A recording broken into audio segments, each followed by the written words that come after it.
For game 3 of the day, Counter Logic Gaming taking on Cloud9. And first up, let's take a look at the players on stage on the blue side. Counter Logic Gaming wearing their home colors, and it's Darshan in the top lane, looking very suave, by the way. I like that pose. Ran over in the jungle, Huhi in mid alongside Stixay and Biofrost in the bot lane. Yeah, I did that myself. Of course, their coach Zix. Let's see how they can do in this one. And selecting the red side is going to be Cloud9 today. In the top lane, Licorice. Better in pose. the jungle, Svenskeren. Mid lane, Jensen. Bot and support going to be Sneaky and Smoothie with Coach Reaper. There's a lot of blue out there today. A lot of blue out there today, and we'll see which team's going to be blue after a loss, which one's going to be happy that they get a win. Last week, of course, Darshan said that CLG needed a 2-0. And they got that backwards. It was a 0-2 week for them. Yeah, a bit unlucky for them. They're now tied for last place and are pretty close to being locked into missing their first ever playoffs. And in 2014, people are quick to point out that CLG went to relegations, but it was a different system back then. They actually were in playoffs before going, so they've never finished below 6th place and facing a reality of maybe even being 10th. It's about time to just be playing for the future, keeping your spot on the team, trying to improve and look forward towards Summer Split. I mean, they need at least 4 wins in 6 games to even have a chance of tying for playoffs. This is exactly. Assuming those teams lose every game from here on out. And it's a team that's 3-9. They've got to go at least 4-2 and probably more than that. It's going to be a tough road ahead. And of course, we'll see what can happen there. They have to make a case. They're up against Cloud9, and Cloud9 is not invincible. Of course, they did lose to 100 Thieves last week, but we still feel like this is a very much top team in North America. Yeah, definitely the case. They did drop 1 game, but they bounced back hard against Clutch. They looked really good there. That was a match that, the analyst desk, Mark and Jat were talking a lot about. Well, for Clutch to prove that they are, a top 2, top 3 kind of competitive team, they'd have to beat Cloud9. And Cloud9 smashed them. It was not a very close game. And I'm going to be also very interested to see how 8.4 affects Cloud9. I mean, Jensen has been playing so well, and Svenskeren made his name on a lot of these aggressive junglers, so maybe that duo can become more powerful. Yeah, and we've seen, honestly, a lot more, feels like earlier first bloods in the game. We've had, I think, pretty aggressive early games. You saw Smithy take over on the Kazakhs. You saw Mike Young do pretty well for himself on the top lane. We've had, top lane first bloods pre-level 6 pretty much every game so far this split, this week, this patch, I should say. Not so much every game this split. That would be obnoxious here, but we'll wait to see what's going on. We have had a couple of players report issues. Stixay had needed a new keyboard. I think that's been sorted out, but then Jensen's had some minor computer trouble. So soon enough, we'll be ready to go. But once they are ready, we'll get ourselves into this 3rd game. And the question is just, can CLG find themselves on form? A lot of it felt like they were so desperate to make plays. I remember Darshan flashed to land a Vital on like a more than half HP like Ornn. It was like, he literally, you're going to do 120 damage there. You're getting nothing out of this. So we'll see if that desperation can go away, if CLG can find the right way to play.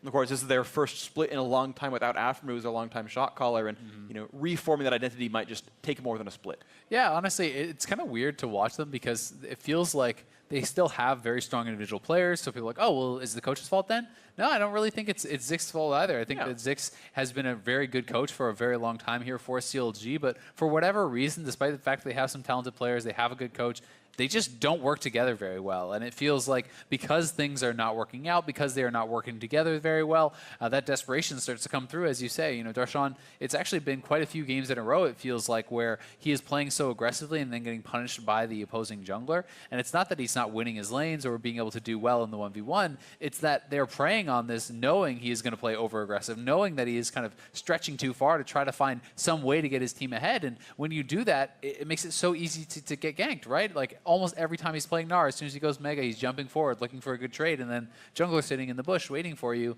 and you just give up a kill. Absolutely the case here. It looks like Jensen is now back in the lobby, smiling, ready to go. He said GLHF, and then he just said Svenskeren meme in parentheses. I don't know what that means specifically, but he is ready to go on this one. Good luck, have fun from the ref, and we are at a champion select. Let us get into this one. Patch 8.4, the first game on this patch for both these teams here. And again, we will see what the read is going to be. These scores are opposites of one another, 3-9 versus 9-3. Good luck, Counter Logic Gaming. Cloud9 hoping to hold on to that bye. First ban wasn't a Skarner or a Rise. Wow. More new things coming into this one. Incredible. Wow. Let's no see Caitlyn for the next sneaky. two. Rise. Is it Rise? Rise or Skarner? It's Skarner. All right. So the last I will one. be shocked if Rise is allowed to be picked. Rise. Unless Jensen feels that he has some really good matchup into it that he can kind of abuse who he in perhaps. But Rise is funny because it's a champion that is still picked in pro play when it has like a 40% win rate and is considered trash in solo queue. Yeah. And right now it's actually pretty solid like in solo queue. It's like 48. Yeah. So in pro play, it's generally considered pretty insane. I like the Cloud9's debating the final ban. I mean, we don't really know what they are. They can just be talking about their picks, right? Like, you can be What will talking they first a pick here? couple steps ahead in the draft. Whoa! Yeah, so it is actually going to be a Shen ban. So they either don't think that Hui has the confidence to play this, or they are confident that they can actually play something into it. I mean, he has only played the pick once this season, so it's not like but he's played 9 other always champions playing this Rise, season. and Rise is left open here for Jensen. So very surprising to see it go through pick and ban for both sides. Yeah. I am honestly truly shocked to see Rise allowed to be picked. I really do think he is the individually best champion in League of Legends in Pro in 8.4. These teams, of course, might consider otherwise. Both Ziggs and Reaver have substantially more coaching experience than I do, but Varus to match up against Zai in the bot lane, and what will they pick? It's also interesting because And they don't care. Cassio is still up here too, and Cassio was always kind of considered a pretty good matchup into Rise and got a lot better with the patch, so it may be a situation where one team is hoping that the other will grab it and they will be able to then kind of counter it with a Cassio or answer it in that way. Or at the same time, perhaps these teams have had just different results in their scrims with the Rise than some of the others, because certainly talking to some of the pros and definitely based on win rate data and these sorts of things, everything is pointing towards Rise being the best pick, especially alongside the fact that some of its competition has been nerfed. The itemization, the build path that it was already doing is just much better. So you're definitely expecting to see more attention on that pick. Well, Sven going to find himself the second time playing a non-Cinderhulk jungler here. He's got himself the Kha'Zix into this one. He played Evelynn much earlier on as Xayah Rakan duo grab together, and there's a Zac. And this could just be the Rise pick right here, and then if you are worried about a Cassio or something like that, you have your second round bans to actually target that. Yeah. But if it is not picked here, then it may just fall completely through. I mean, it is Jensen's most played this split, so definitely would be really surprising to see it go ignored, especially when you do have the Kha'Zix. I think that combination there can be quite powerful, but they're going to prioritize. Yeah, it is going to be the Rise. Okay, so then you are now expecting Cloud9 to look in the ban phase towards whatever they consider to be the tough matchups. The reasons that they were perhaps not picking it earlier may come out here. We'll see if there is any mid laner that they're kind of concerned about. And Counterlogic Gaming, of course, have incentives to now ban away some tanks, specifically from Smoothie.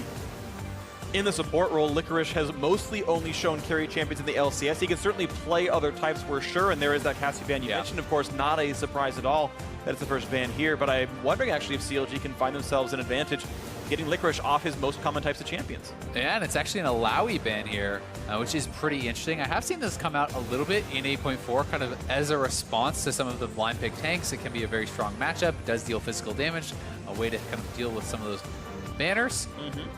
But it is tough with the way that CLG just kind of drafted this out, because you didn't target any tank supports in the earlier ban phase. So banning out 2 now doesn't really do anything. You can ban out Alistar. Exactly, but there's still Taric, there's still Tom, there's still a lot of other picks.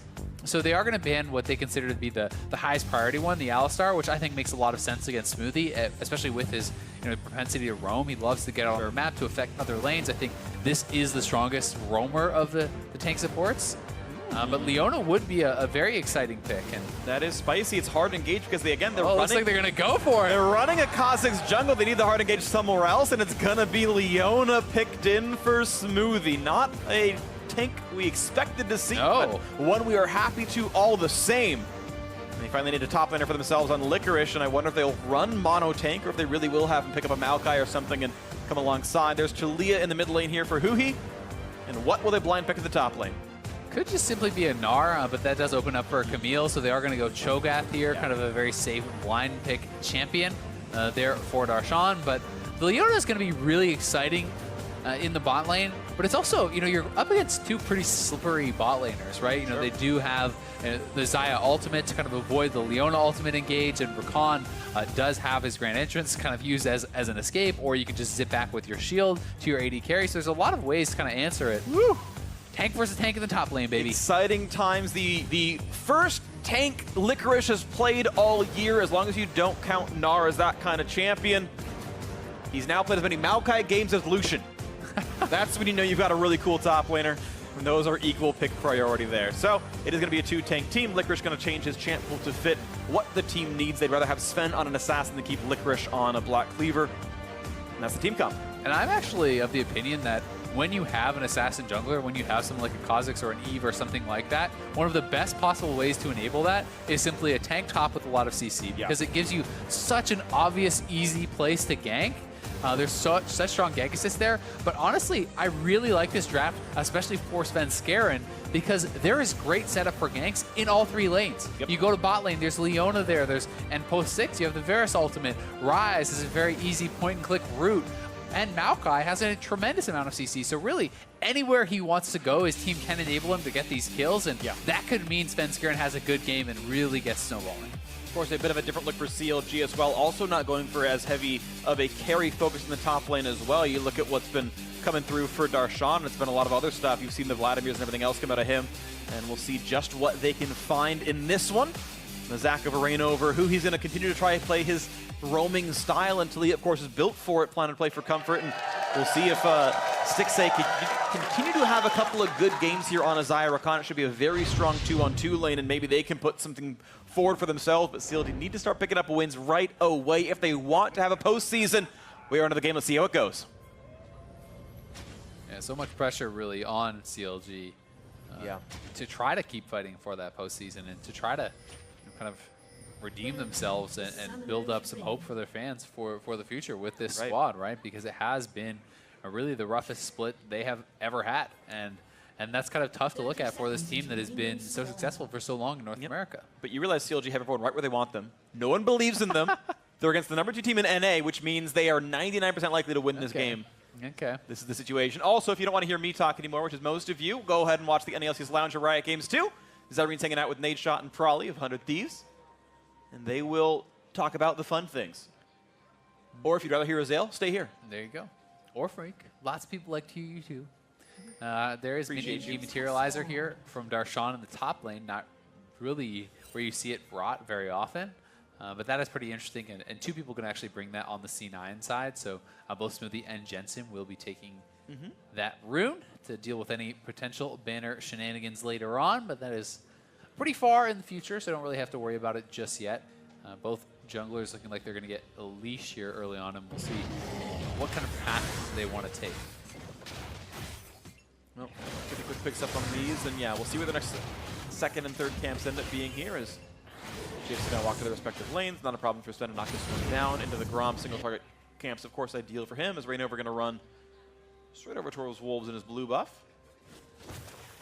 Yeah, we'll see how safe of a path he actually wants to take, if he is going to go straight for the double buff and then back towards clear. And looks like that is going to be what he does. A lot of people like to do this because you can simply pull it over to the Gromp and you can kind of double clear.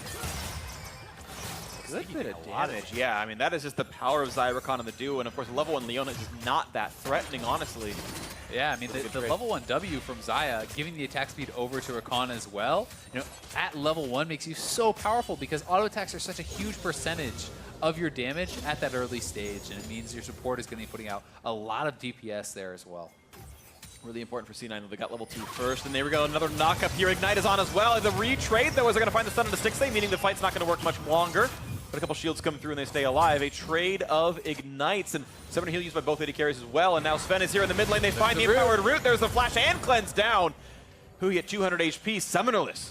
I mean, that's just really nice pathing there. Full bottom side clear, and then comes from bottom side at a timing you were not expecting. So you can see the ward from Hui was actually on the top side of the map, expecting any potential gank to be coming from the red buff quadrant. So really smart pathing there from Svenskeren, not spotted, and the easy route setup gets 2 summoners. And smart pathing is normally the hallmark of Reignover as a player. He went topside to maybe not be invaded by Kha'Zix to keep his second buffs alive, but now he can't even counter jungle the top side. He's going to get rid of his own camps now as well as the bot lane fight continues again. More damage done towards Sneaky. He's of course very tanky with Aftershock, not going to be in much of a danger himself. But a scrappy bot lane. Definitely some credit over to Biofrost, though, who has hit all of his W's so far in this lane, consistently connecting there onto Sneaky and really allowing them to kind of win some of these trades. Both ADCs do not have their HP pots, though. Take mid lane. The flash out, pulled right back in for some more damage as well, and Jensen gonna be able to lick his wounds a bit longer. Flash down. Yeah, so nicely done there by Reignover. Gets one of the summoners out. It is still a summoner advantage in the mid lane there for Jensen, which is pretty important when you are playing Spellbook, because having one summoner up to be able to swap that out to a TP is really, really nice if you want to try to get an advantageous early base. But it looks like it is going to be Huhi going back to base, and we'll see if Jensen does Electro swap over to the TP and try to use that to kind of not miss out on any farm or XP. In this one. So yeah, tier stacking going to be nice on the one side, and so we're going to see more and more of the Archangel's users, and gotta say it's going to feel pretty good for Huhi having a giant mana pool, since Talia is pretty mana hungry in terms of the wave clear, the key mana cost nerf that happened about a year ago at this point.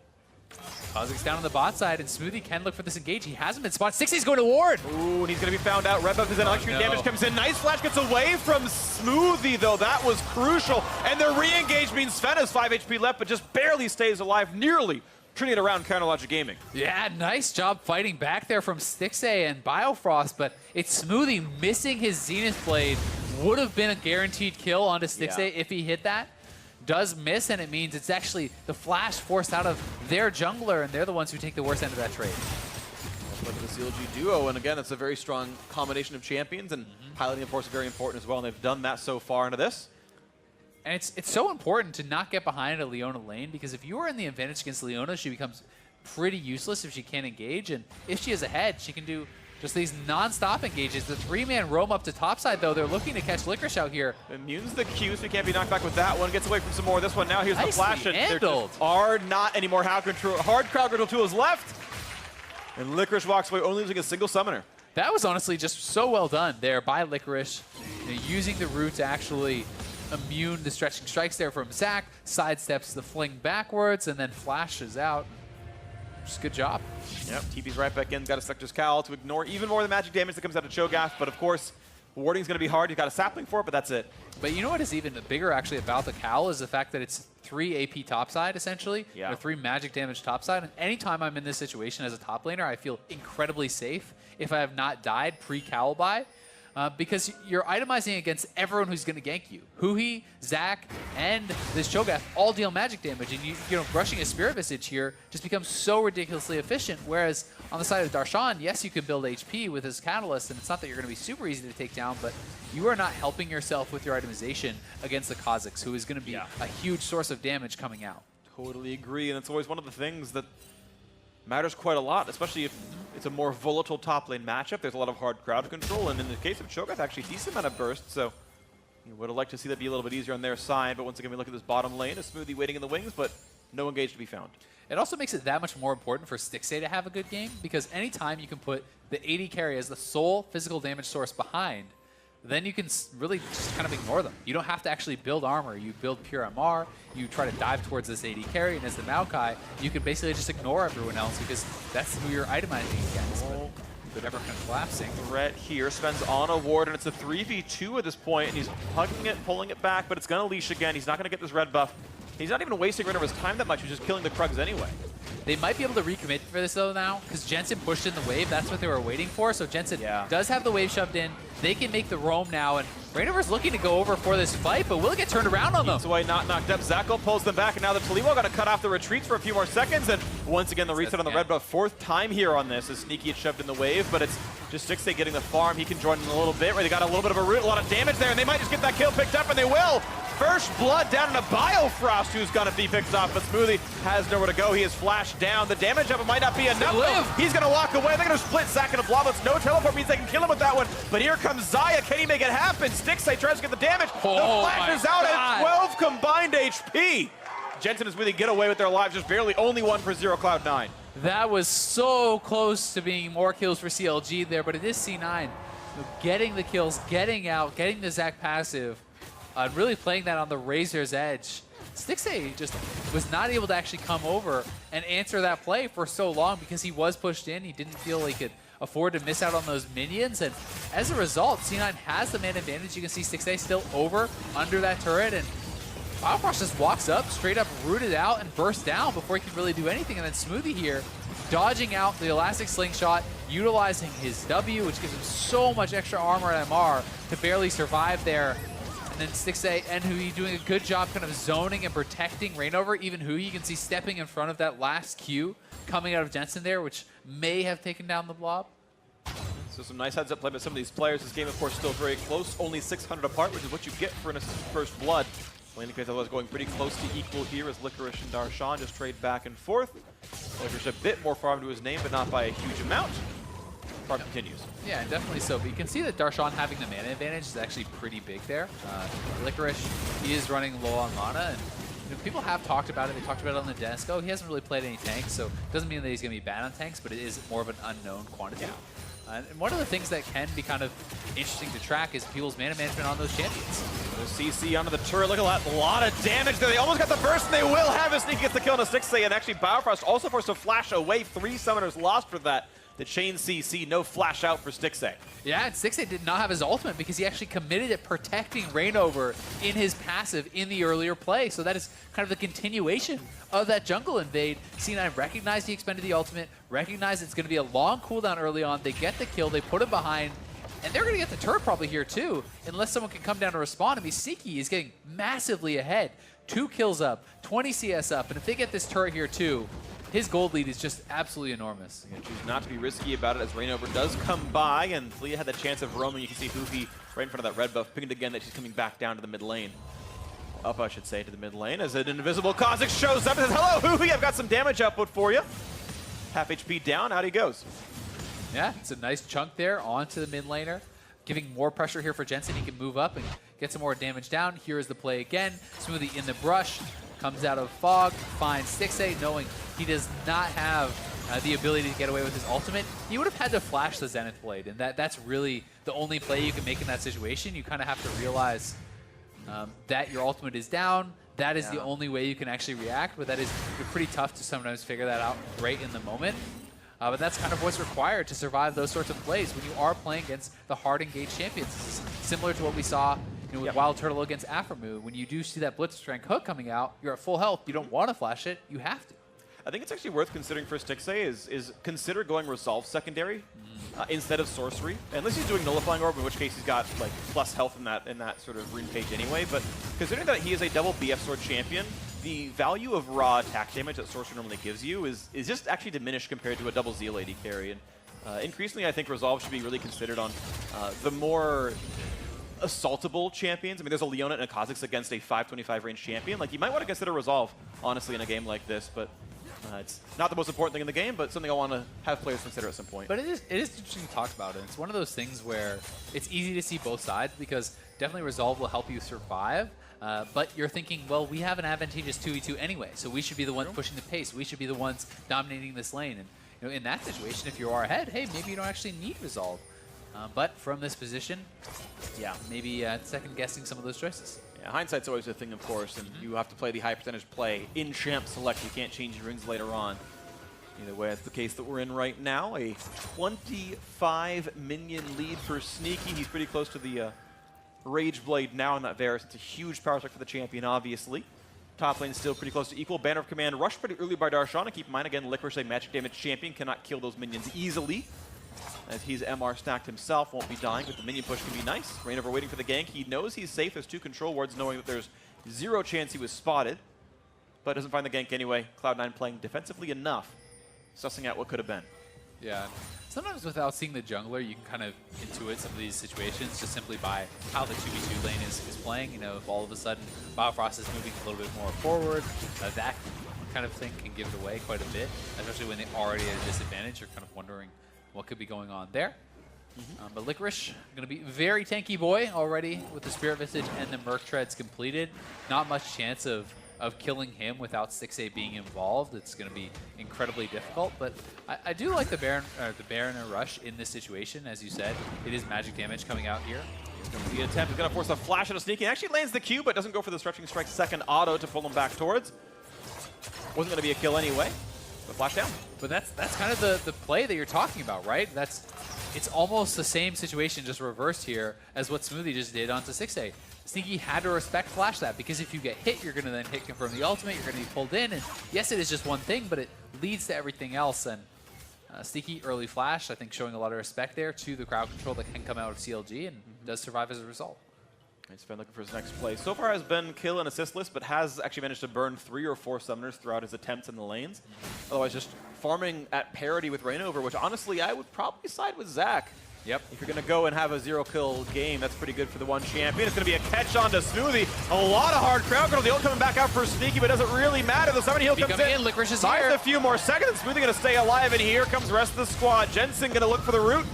6A running back away, and the wall actually separates them, so now Jensen a little bit alone on this side, cutting away from Huhi, but not getting hard crowd control, not having to burn the flash cut away either. Looks like they're all going to stay alive. Top laners actually staying in their respective lanes, nothing burned on that side, as they'll keep playing for this one. But look at that, Svenskern finds some of the snipe, comes through, and Sneaky gets himself the kill in the bot lane, 3-0, and that turret's going to fall. Yeah, Sneaky nails it. They can just back off, give the solo gold here to Sneaky, but don't elect to do so. They do share it up. Either way, it is actually the TP from Jensen coming in. And Smoothie just being so ridiculously tanky with that shockwave and with his W, they're looking for a gank throw on Jensen. That's going to be a big crowd control here. Now this one they can land any other combo abilities, but no, the hard crowd control is on cooldown, so it's just the walk away. Jensen healthy enough, and now it's just a 3,000 gold lead for Cloud9 now, plus this mountain drink. Yeah, it's really nicely done. And the advantage in the bot lane is so big, it's even more impactful because this means 6A is further behind, and he's the only physical damage source on his team. And he is way weaker than the Varus right now. You know, I've heard Sneaky talking about how powerful he thinks Varus is on the Rage Blade completion. He thinks that even on even gold, 80 carries cannot really complete once with the damage output that he's going to put out. And here is the gank once again, straight there onto Smoothie. But the fact that he has Shockwave, the fact that he gets healed up there, he has his Eclipse available, and so much flat armor and MR that it's ridiculously hard to burst him down, especially because of the fact that 6A, you know, is behind and Biofrost is behind, and then Svenskeren coming down here, walking through the brush. They knew he was on the other side, but he's invisible fully walking through both of those wards, so I guess they just assumed he was still in the previous brush and didn't actually catch that he had been walking forward. But either way, just able to kind of stealth through and get picked off. Yeah, really nicely done by Sven to set that one up, and the follow-through, of course, there for Sneaky. So 3-0, and it's all about that bot lane right now. Cloud9 playing around it pretty nicely. They've been one of, if not the best bot lane in North America. I think it's up for debate, but they're certainly in consideration. CLG's been kind of weak all around, sadly, for them. They've had reasonably decent early games, but just never able to convert. Now Cloud9 looking to keep this one going. 3,000 gold lead as they've moved their lanes around. The dual lane to the top side with the Drake dead. Herald available for the next 3.5 minutes. And the early game point is kind of interesting because, you know, in the past when we were looking back at their start in summer last year, for CLG, their gold graph started off very slow. They were often behind, but if they got to late game, they were such a strong team at playing the map that they were able to take over. And C9 going to be looking for a dive. Flash E, and then the flash away by who he doesn't want to get rooted up for this one, but it means a little bit of alone time with the turret, so they will walk away. You saw Jensen hoping to get in Rune Prison range, couldn't quite find it. Yeah, not able to find it, and CLG is roaming to mid lane, but yeah, compared to last year, where they were this really strong macro team, where they were this team that was so good at playing the map in the late game, has been the opposite. Despite the fact that they have been able to get some gold leads and have early advantages, traditionally speaking, this split, they aren't able to hold on to them. They are falling further and further behind as the game goes on. So it really does not bode well when you're already behind at the start in this game against Cloud9. Difficulties for CLG on this one as unless they can reinvent how to play their mid to late game with only a week's notice, it's going to be rough times ahead as they might just fall to 3-10. Cloud9 can keep going up in the standings. Only one win behind the first place team. Here's round number 2 against Huhi again. The damage, and he's got no sodas this time around, so the damage is just there. He is gone. He's flatlined 4-0. Another scoreline. More damage towards Reignover. Going to try to survive this turret a little bit longer as some of the team roams down, but it means alone time for C9's duo in the top side of the map. Top lane outer will actually fall to this Varus, as it was the dual lane of CLG roaming to help mid, but it means that their own lane has been sacrificed. Yeah, and there was kind of the anti-timing there for Reignover. He was actually charging up his Elastic Slingshot and cancels it right as Svenskeren is opening onto his mid laner, so no way to actually get in there and gap close and peel for him. They called off the gank a split second before, and that meant it was no chance for Huhi to get out. Jensen is down here now. Roshan has been fighting pretty aggressively, but it's 3 men strong. Yeah, he's going to run away towards his jungle. He could go towards the turret, but he's not doing it just yet. Biofrost around the wings, half HP on Darshan, and nearly forces Sven away. who does jump out and knock up on a Licorice as the team can re-engage. You got Zach around the walls. This actually could be a kill on a Maokai. Ulti burn for this one, and plenty of damage output as here comes Huhi as well, and he's got Flash. He's going to burn that now. Gets over the wall, puts down the cats, and out goes Licorice.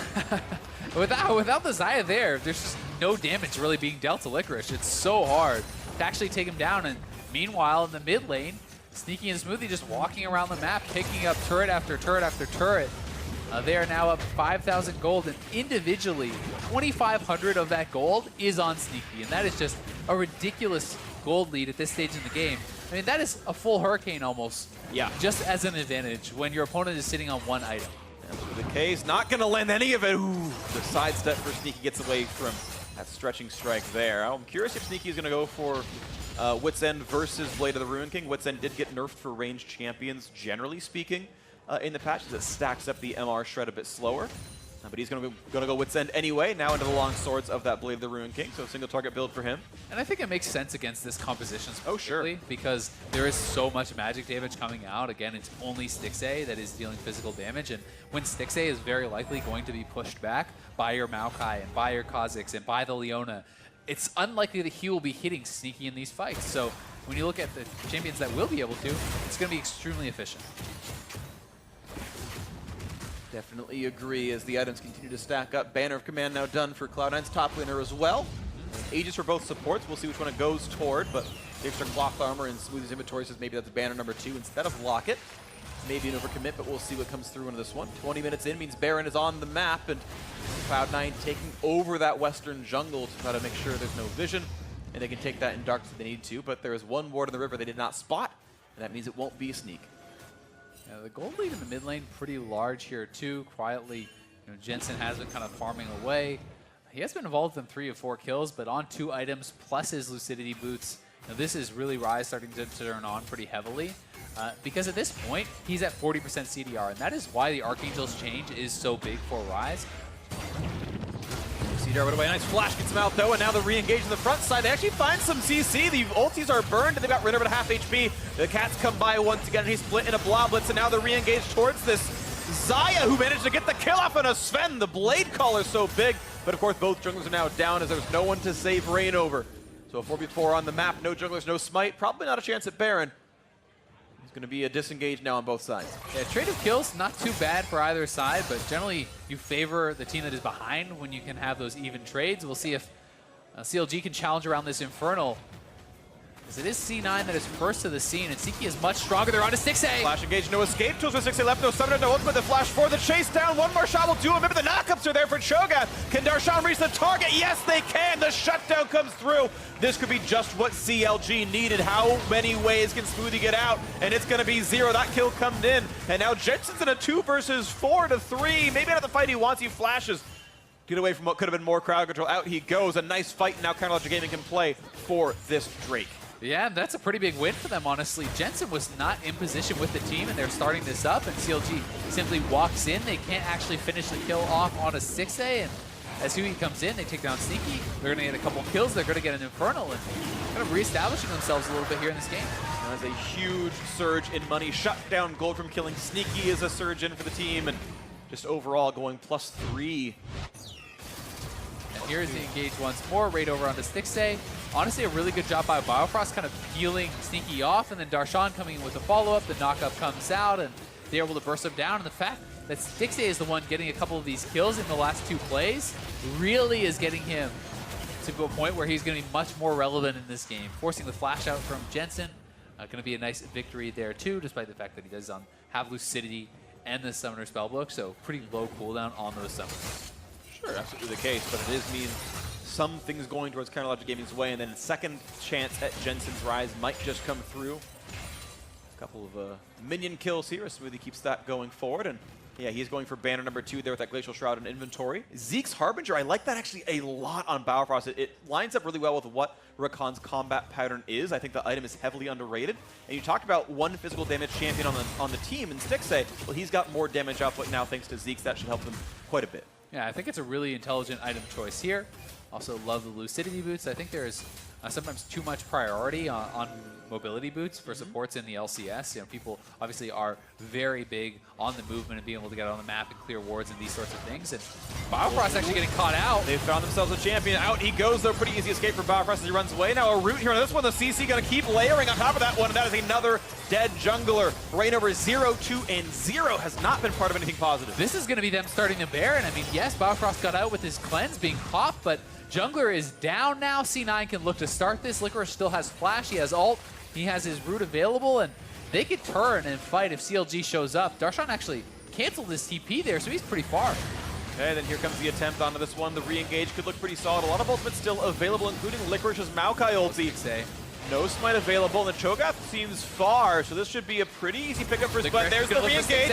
Couple knockups are available. Jensen gets the first kill, though, to cut off the support. And now Darshan on the front lines, and he's actually alone as the rest of the team is just running away from the fight. They know that CLG cannot win it anymore. Licorice finding himself his first kill of the game, and then back onto Baron. Sven has to respect his health bar being low, but shouldn't be too hard.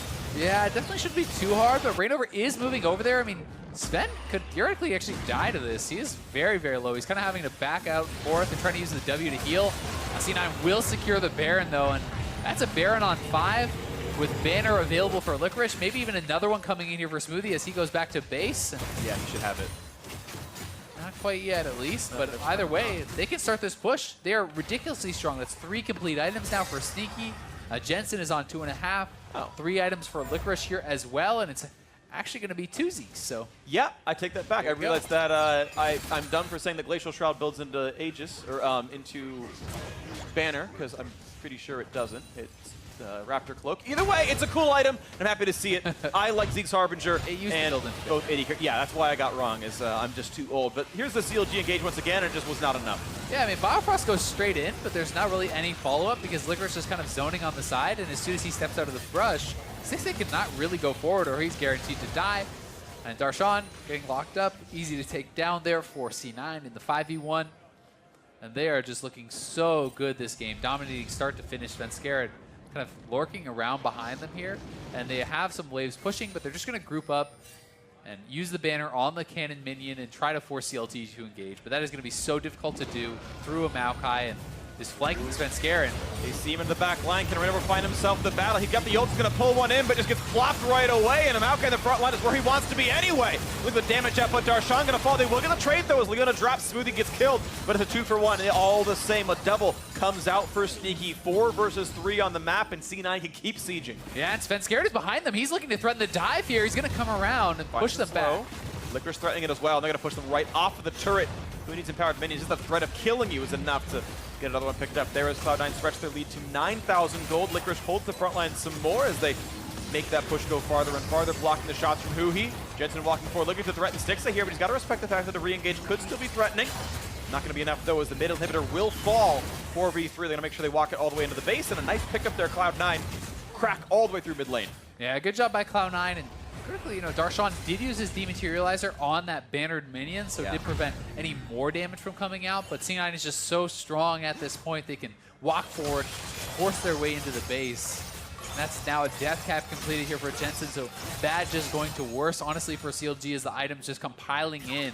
Cloud9 is picking up more gold, so they're just extending this advantage, and here it is once more. You can see Darshan moving forward there, and does dematerialize the cannon, but in the backline, it's actually Reignover getting burst down so ridiculously fast. The team was not really there to help, and honestly, even the Talia wall kind of working against Reignover, it felt like it was splitting him off from the rest of the team. Don't think it was the difference in the fight, but doesn't feel like that was one they were ever going to win. It didn't seem like it there. So a lot picked up. Cloud9, again, that 9,000 gold lead here, looking to maybe close it soon enough. Hurricane on the way for Sneaky. You mentioned the death cap already.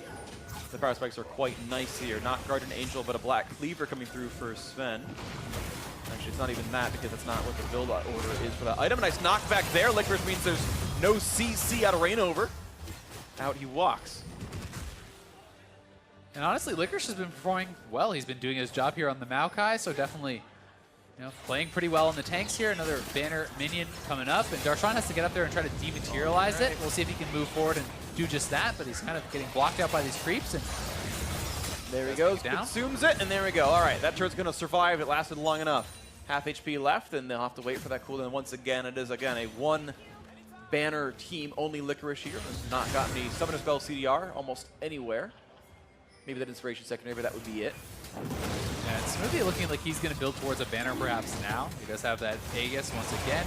Could be a Locket, but I'd like maybe building towards the second banner. And it'll be interesting to see what the decision tree is. But I definitely do tend to agree that Locket is kind of being under-prioritized in this patch. It's one of those situations where I feel like everyone is so overhyped on banner that I've seen games at times where there are 3 banners and you don't even have a Locket, and then you lose the fight, and, well, your banners don't really do anything for you. And as you're seeing CLG sort of very aware of what the metagame seems to be, it's like, yep, we're going to have to deal with Baron banner at some point. So Darshan held on to 4 stacks by the time the 20-minute mark came around. And if your win condition was buff up a Baron minion, that's not tenable right now, as Darshan kind of stymied those first few pushes. The team fight, though, clearly was great for Cloud9, and the conventional League of Legends play worked just nicely for them.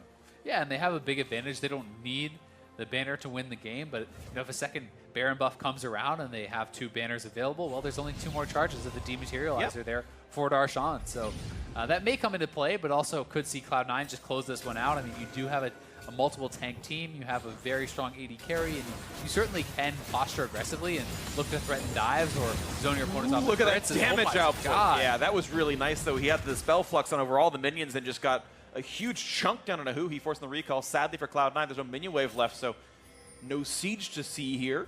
Liquor splitting the bot side. Sven going to come join him, it looks like. And we'll see just which lane Cloud9 attacks for. They're ignoring top, going to go for bot. Probably has to go down to kill the banner minion. Licorice is just struggling trying to kill this cannon. He can't do anything to it. He can punch it slowly. As we will slowly... See, it's dead. He did just fine. He used his own banner to kill the other banner, because that does way more damage. That's also true.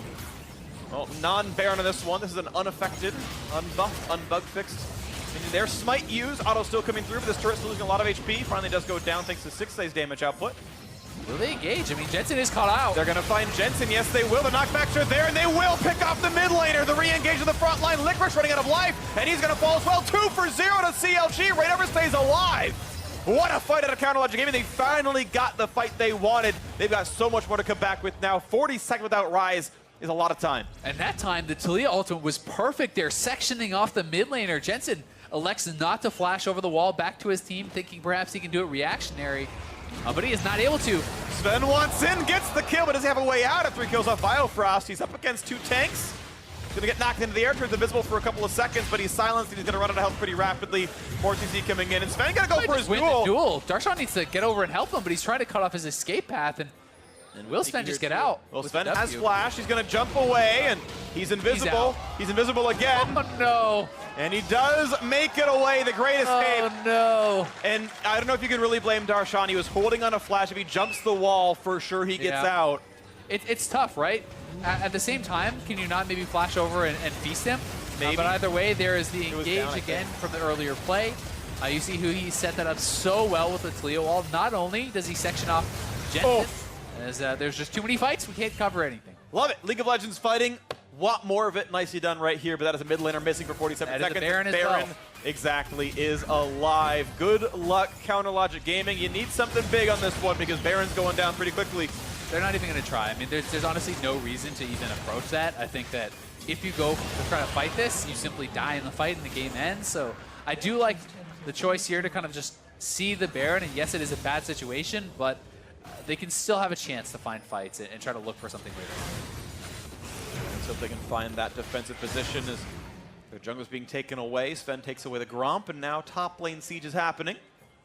They do not have the Licorice around, but they have the damage output regardless. Shouldn't be too hard to knock this one down. And top lane tier 2 is dead. Licorice now rejoining the team. And they've pinged the minions. Like, you want to do this one? It's kind of injured. It's the older model. Kind of expecting C9 to reset here as well. I mean, Stinky's sitting on 3,000 gold. But they are just actually going to banner up a range minion and try to push it in. Look at that damage up. That cast minion is nuts. It's actually doing a lot. Yeah! And it's gone. Ooh. They actually got him to use a Dematerializer proc on a non-cannon. So, I mean, it outranges the turret still. Yeah. Seems worth it. Not too bad, not too bad. A big wave, though, pushing bot side for CLG. So C9 definitely trying to get out of here. Licorice may be caught. He is flashless. He's going to die. He's been walled off, so unless he can make it into that corner, it's going to be... He actually gets over the charm, but does it matter? No, it doesn't. That is it at Maokai. And Stixay on his 5th kill, he is catching up.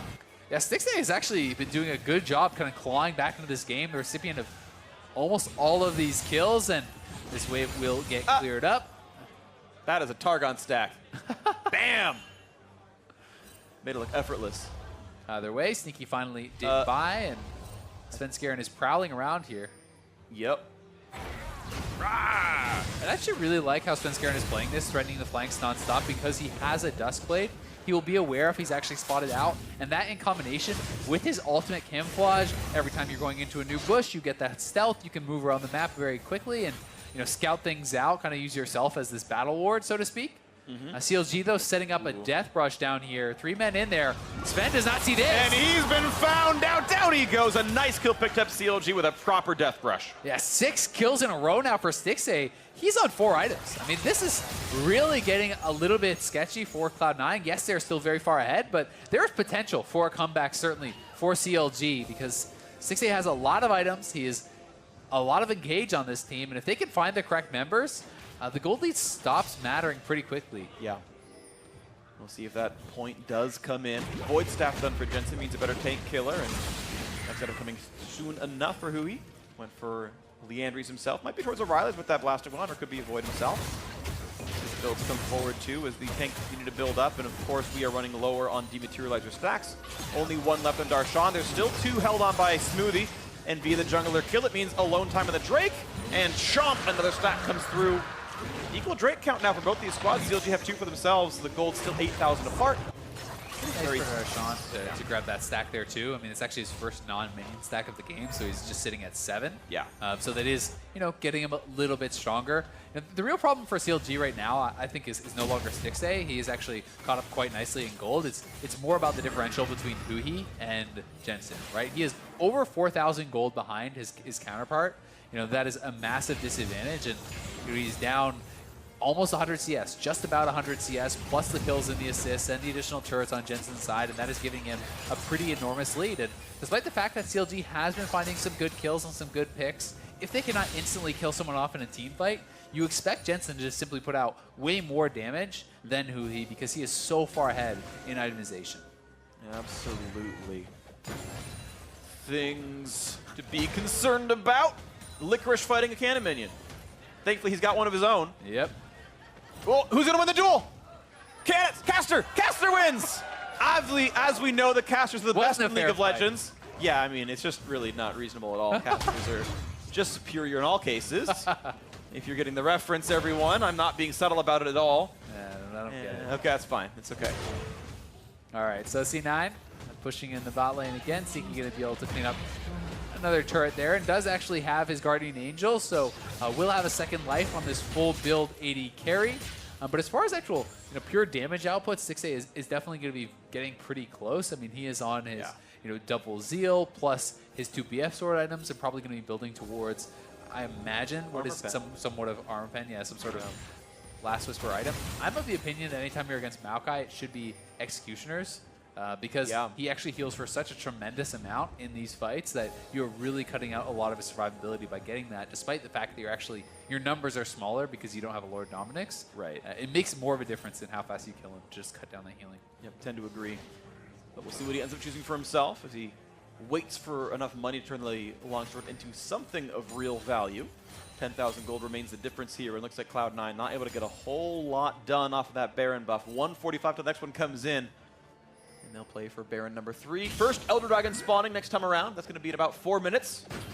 If we end up having a very long one, then we might have the double Elder. That would be exciting. Almost have it on EU, but Broxah stole a dragon, so it didn't happen. Yeah, and that ended the game, actually. Yep. It was definitely an exciting one earlier today, but for C9, this was a game that was looking like it was going to be a very fast end. They were massively ahead, but CLG has found a way to make fights happen time and time again to keep the game going, right? They're not, I would say, super close yet, but they are definitely in competition for it. And as you get closer to the 40, 45-minute mark, gold leads stop mattering nearly as much because people start completing their item builds. Yeah, and I really got to give credit because this is a team that has usually struggled in the mid to late game, and CLG is actually rising to the challenge in the mid to late game. So maybe they are doing a bit better here, and they're reshaping just enough in time. As the Stixay item update comes in, he's actually going towards QSS Mercurial Scimitar, so no tank busting straight up. worried about getting caught out by Leona, which is honestly reasonable in its own right.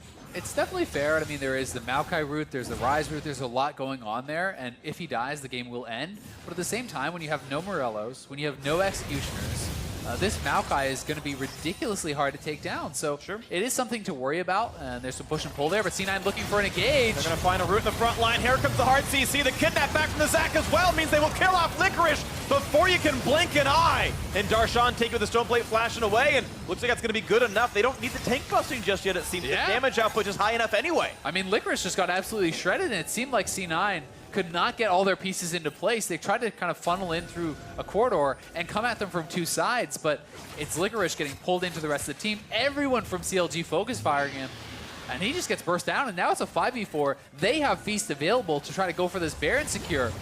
And CLG, if they get this Baron, the wall that cuts them off. It's not easy to jump in anymore. Sven might not have a good way in. He's even seen if he turns stealth, they'll know, and the pickup is there. Counter Logic Gaming turned the pick into their first Baron of the game, getting it closer. Yeah, we're going to have to see that fight again. I mean, C9 really seemed like a pretty awkward engage with Sneaky off to the side, as well as one other man in the mid lane, and everyone else kind of piling in from the inside. But it was an engage onto a Zac. So there are 3 men in the bush here. Both the carries from C9 are off to the side, and they're not contributing to this fight yet until right now Jensen is starting to get involved. But it's actually pretty disoriented fight there from C9. I understand they were trying to start something off, and they are very far ahead, and they wanted to get a pick, but Zac is not the target. And that was an engage onto Zac with neither of your carries with you. So they don't even have the follow-up damage to actually burst him down. And that was pretty poorly done from C9. And now it's the banner minion here for CLG.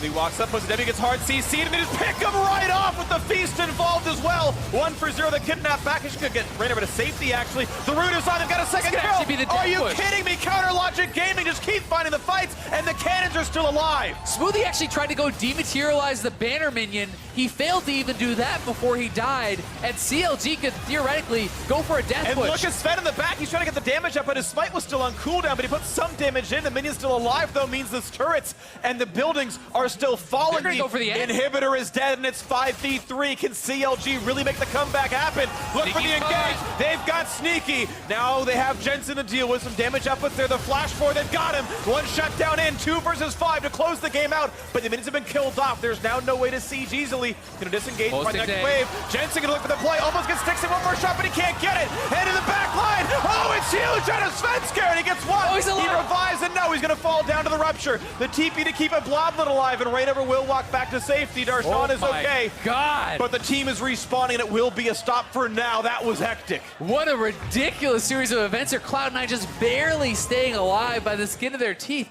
That was almost CLG just straight up ending the game, and now they are right over onto this Elder Dragon. They are going to be the ones that get the first Elder, and CLG have pulled right back into this game.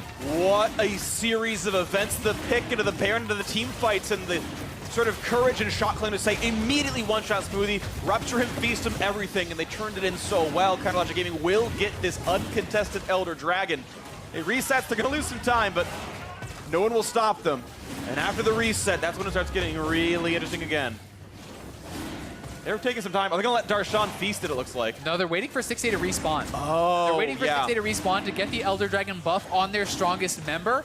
When 6A does respawn, they will burst this down with the Feast and the Smite, and now they have a 5-man Elder Dragon with an Infernal. The gold lead now matters not at all. CLG has more combat power on the map as of right now, and here is this play. Again, Sneaky getting engaged on. He is burst down. Jensen on the side, trying his best to actually pick them off, and they get a lot of damage down onto Stixay and are kind of able to kite this back and forth. Stixay almost getting taken out, taking a couple turret shots there, and then he barely gets away, but Jensen is able to get him low enough that Svenskeren can jump in, execute him, and jump back out. And he does go down, but that alone really is what kind of keeps this game going. And again, C9 going to be sieged on here. Yes, there are dematerializer charges for Smoothie, but he died before he even got it off last fight, and may not be brazen enough to kind of walk forward and try to get it this time. And the core build from Leona has no bonus HP on it. 2,000 max health is easy to feast through, so he is killable. And here comes the siege again. They've buffed up the minion, looking for a bit more through here.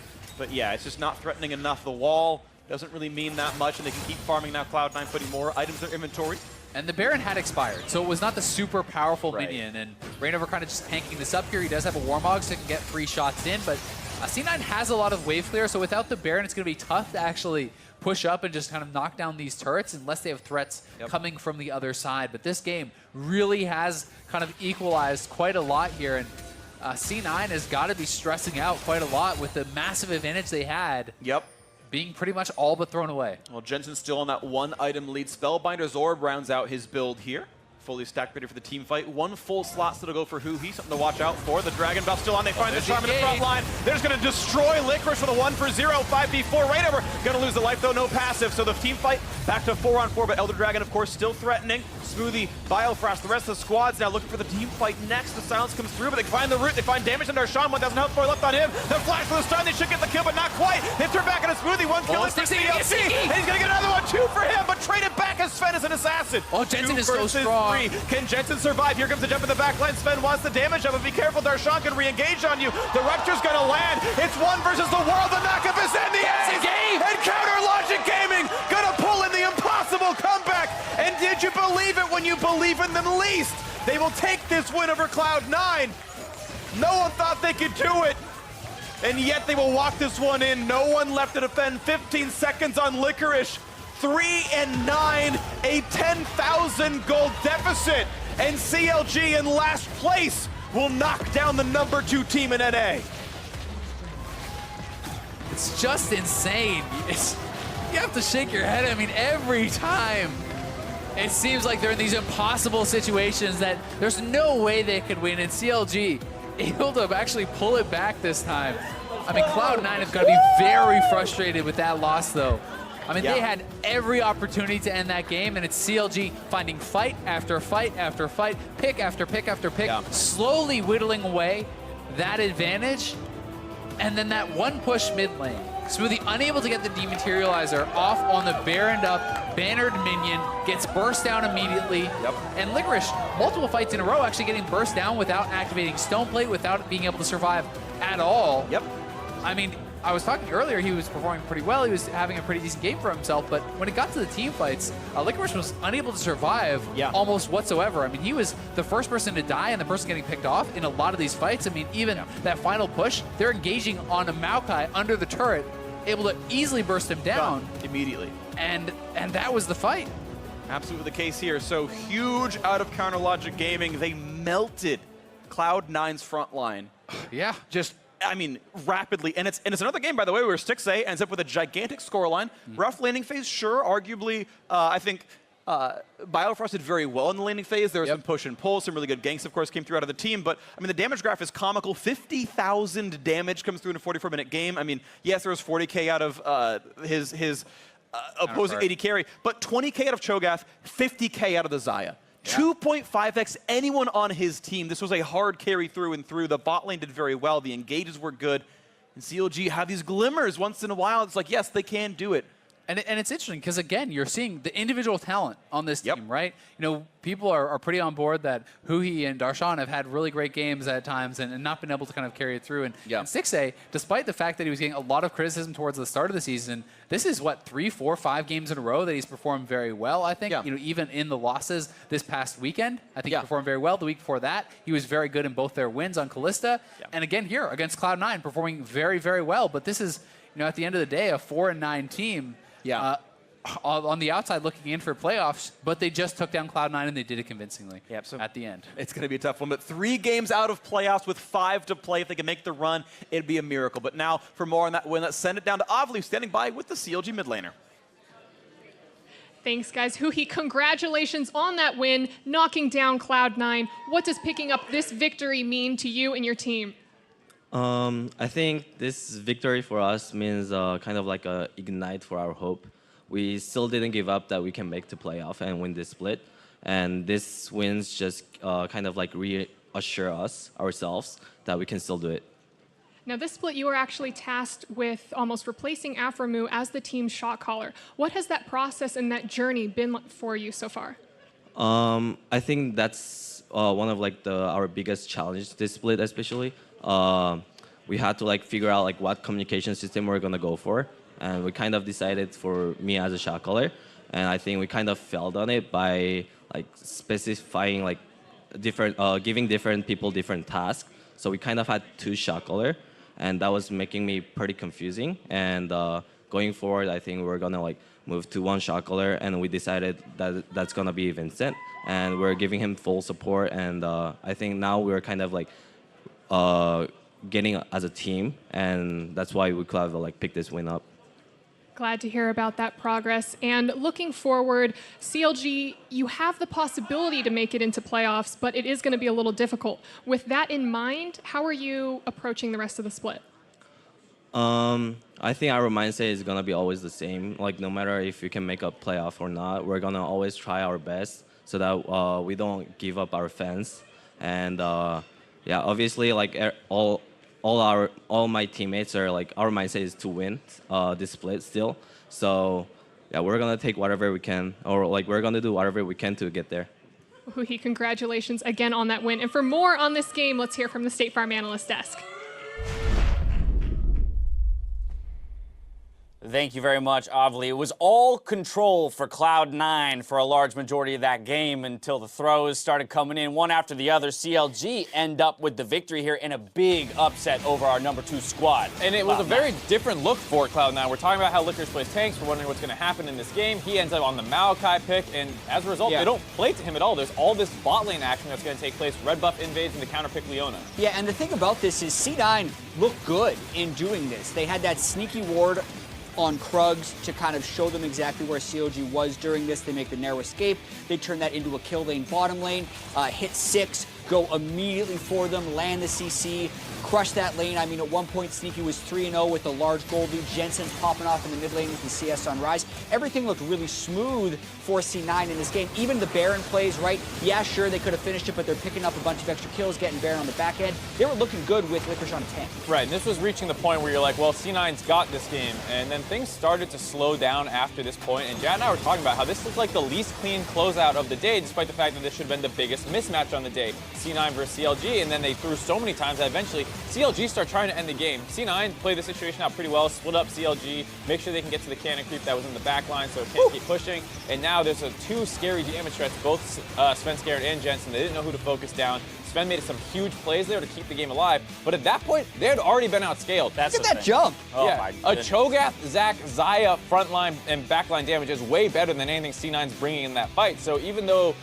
they stalled the game out there, C9 had already become outscaled. Right, yeah, essentially no goal difference at the end of the game. I think that was the fear for Cloud9, this idea of being outscaled. But in all reality, the lead that Cloud9 had built, when you're looking at that at around 25-ish, 26 minutes, Yeah, 9K. you should never get to the point where you get outscaled. Probably not. Probably. Probably not. I mean, like, look at some of these plays that they do to throw this game away. Jensen just doesn't want to get flashed after he gets walled off, and lo and behold, one of the best engaged champions in the game, Rakan, finds a pickoff. Yeah. Here, everyone Sticking around recalls. for a minion. They realize he's alone. Cut him off. He has The no whole flash team's as well. backed. Yeah, so Yeah. Licorice is going to die. This is with a Baron buff on that you're getting nothing done. This is their second Baron in the game where you should be ending the game, and they're getting picked off all over the place. Licorice is still dead. Sven wants to be setting up the next push. He has no backup as he goes for this, just kind of runs face checking into but this. like, what is the win of that play? Right. Like, maybe I get to hit a support, and like, sure, maybe he gets a pick, but if he Or doesn't, ward. then they're losing Dragon pressure, they're losing Baron pressure, they're losing vision control, and it was really poorly done down the stretch by Cloud9. Right, so this is to say that the blame doesn't individually fall on any one member of Cloud9. We just showed 3 examples of where a simple change could have secured the game for them, and they'll be kicking themselves for this loss. But I do also want to kind of look at CLG here, because it's a kind of a tough situation in terms of analysis when you're watching a team and you say, well, they should have lost. They should have lost based on the game state. But they did win, so where do we go with that? Right. Okay. So one thing they did that they took part in the comeback was actually saving on their minion dematerializer stacks to make it so the Baron minions didn't just end the game. That allowed them space to try and get picks. It's also the 3rd game in a row now where pretty much everyone in the soul lanes does nothing and Stixxay pops off. Okay. And it's the first one of those 3 in their 6-game losing streak that they just broke, where they were actually able to win the late-game teamfights, because they also drafted a better late-game team-fighting team. But as we just saw, with the 10,000 gold disadvantage, they shouldn't have won. No, I mean, there's not really much to add. You want to be like, good job, CLG, you're figuring it out, but in no way did they figure like a new strategy out for themselves. Right. Cloud9, Licorice first look on tanks. The early game seemed to be going pretty well. Yeah. As we mentioned, it wasn't necessarily focused up there, but what was our immediate reaction to his Maokai tank play? I thought he looked great. Like, he was using his W to dodge out on a lot of skill shots. There was a 3-man gank that went up to the top side. He dodged. They played a different style where jungle proximity is much more heavily slanted down to the bot lane, and they snowballed. So C9, good job, but like, come on. Hey, whether it was ugly or not, CLG came away with the victory. We heard who say there that's the beginnings of, for them, the climb to playoffs that they still believe they can make. Technically, they can go 9-9 if they win all of the games. That's what we had said, right? Yeah, that 500 mark is generally right around where you need to be if you want to slip into playoffs. Loading onto the Rift for Game 4, it's Golden Guardians versus Echo Fox, another big lopsided matchup. Don't touch that browser.